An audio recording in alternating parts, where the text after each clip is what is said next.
Well, just on that point, and it's interesting, isn't it? Because we obviously, in one of my roles with a different hat on in the recruitment world, we speak to a lot of people, obviously, and it is sometimes, as I would say, 9 out of 10 people that I talk to are saying, "Look, we're thinking about going down the self-employed route." I end up advising them not to do it. Why do you tell people no, this isn't for you? What are the main sort of criteria that you're looking for?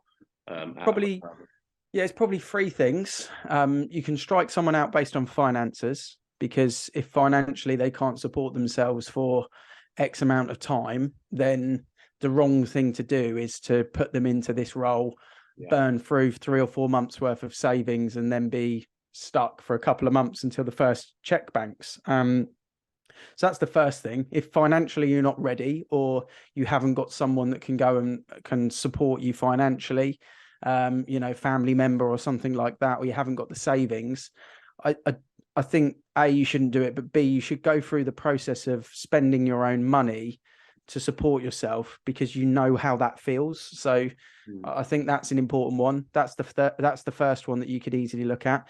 I think then you've got the personality traits of someone that's, I always say some people are meant to just be a number 4 in a business. Kind of, they're not meant to be up at that level. They're just, it's easy to kind of follow us instructions, sit within the process. If there's ever a question they don't know the answer to, there's someone around that will give them that.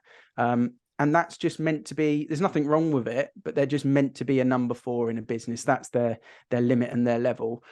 And they might not have the personality to go and win business when there is nowhere to turn, no one to talk to, be resourceful, and maybe just they just miss a little bit of that self-drive to kind of do something outside of their comfort zone.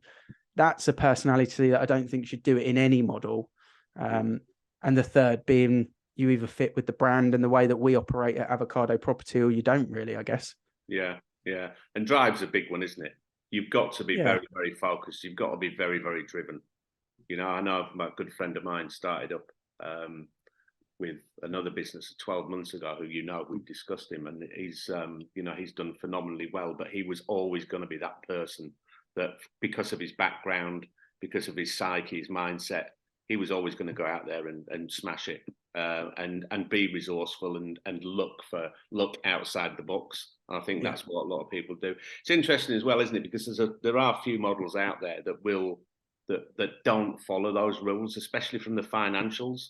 Yeah, that's a shame. I spoke to someone last year. We probably both know who it is. I won't say it on this call, but went to one of those models, and I'd said no to them originally. I said, look, I don't think it's right. I don't think you know enough about the industry in this country in particular.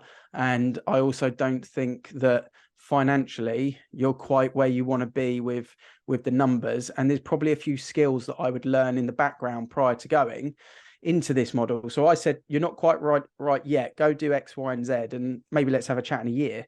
2 months later, he was doing it somewhere else. And unfortunately, I spoke to him about 9 months after that, and he was working for Wix or somewhere like that. And he'd really had a bad time. He'd burnt through a hell of a lot of savings, and it was such a shame, really such a shame.